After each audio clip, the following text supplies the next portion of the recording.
The core of our Christian faith is the Paschal mystery. The mystery of our faith says, Christ has died, Christ has risen, Christ will come again. Ang unang Pasko ay hindi Pasko ng kapanganakan. Ang unang Pasko ay Pasko ng pagkabuhay.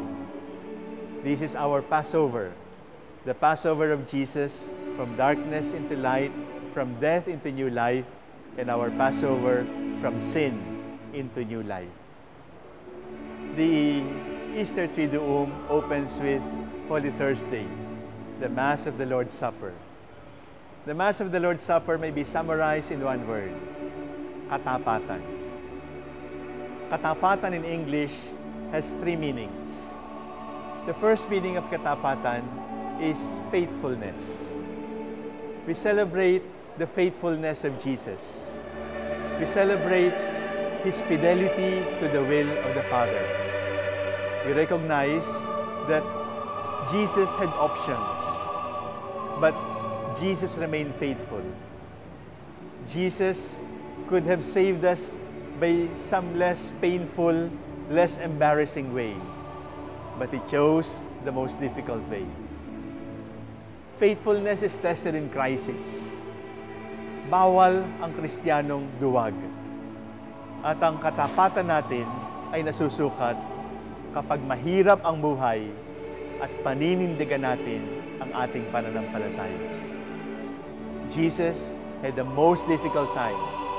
He agonized in fear at the Garden of Olives, and yet He did not fall into cowardice.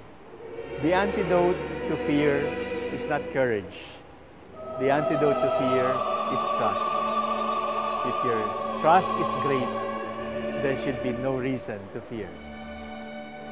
The second meaning of katapatan on Holy Thursday is truthfulness.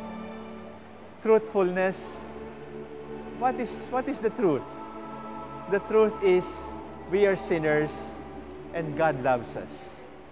The truth is we are creatures, we are not God. The truth is God has died on the cross in order to open for us life everlasting. My dear brothers and sisters, on Holy Thursday, we proclaim this truth: I am loved. You will never completely understand how much God loves you, because if you would understand, you would die.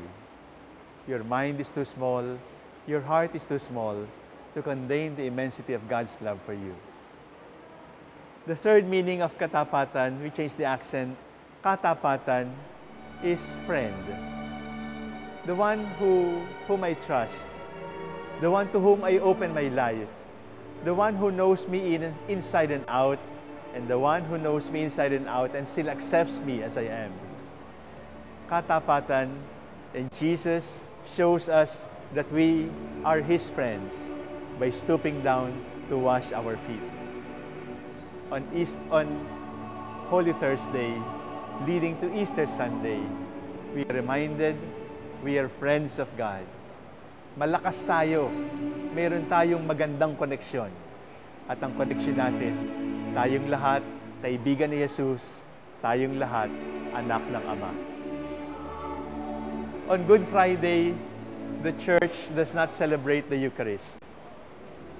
There is gloom, but in spite of the gloom, there is hope. The priests wear red, and there is silence in the land. There is silence in the church. Why?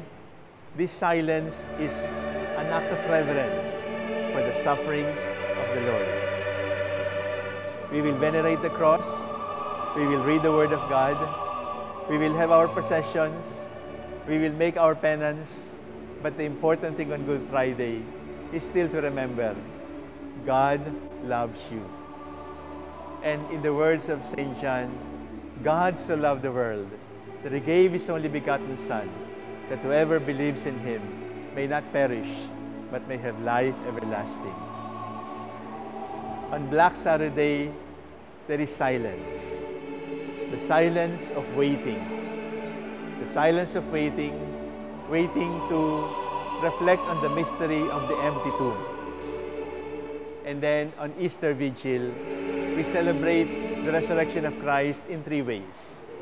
First, the ceremony of the light, the liturgy of the word, and the liturgy of the bread and wine, the body and blood of the Lord. Through these symbols of light, of the word, of the bread and the wine, we recognize that Jesus is present not only in the breaking of the bread, Jesus is present in the sharing of that bread. My dear brothers and sisters, have you ever asked, why is it that Easter Sunday keeps on changing? Because Easter Sunday is based not on our regular calendar, but on the lunar calendar.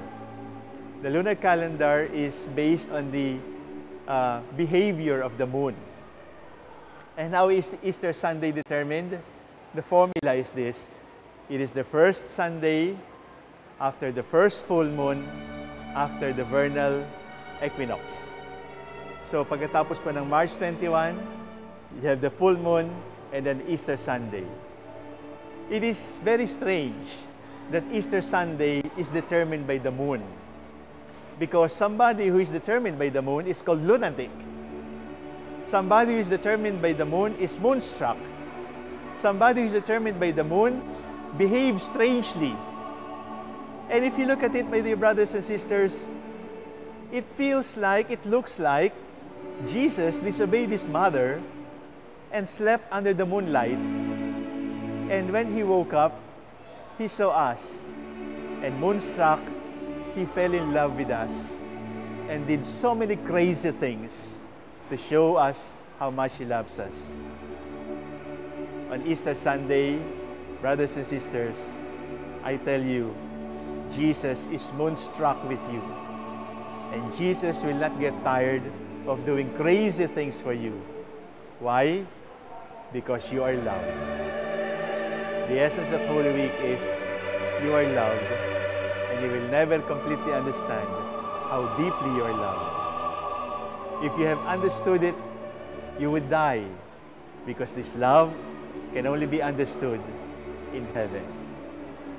Happy Easter, happy new life, happy new beginning.